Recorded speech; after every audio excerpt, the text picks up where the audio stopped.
Morning எழுந்திரிக்கும் போதே இன்றைக்கி அரிசி பருப்பு சாதம் தாண்டா வைக்கணும்னு முடிவு பண்ணிட்டு தான் எழுந்தேன். ஏன்னு எனக்கு தெரியல. பட் இது வச்சே ரொம்ப நாளாக ஆச்சு. இது சொல்லப்போனால் எனக்கு ரொம்ப ஒரு கம்ஃபர்ட்டான ஃபுட்டு.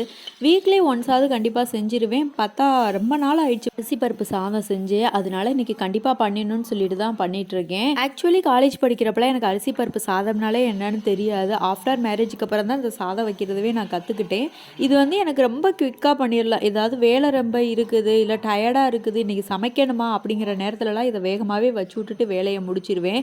ஒருவேளை காலேஜ் படிக்கிறப்ப இந்த சாதம் எனக்கு தெரிஞ்சிருந்தது அப்படின்னா வீக்லி ரைஸாவது இந்த சாப்பாடை நான் செஞ்சு எடுத்துகிட்டு போயிருந்திருப்பேன். ஏன்னா காலேஜ் படிக்கிறப்பெல்லாம் செஞ்ச சாப்பாடவே செஞ்சு சாவடிச்சது தான் நான் மிச்சம். நான் மட்டும் இல்லை, நான் என்னை நம்பி சாப்பிட்றவங்களும் அப்படி தான்.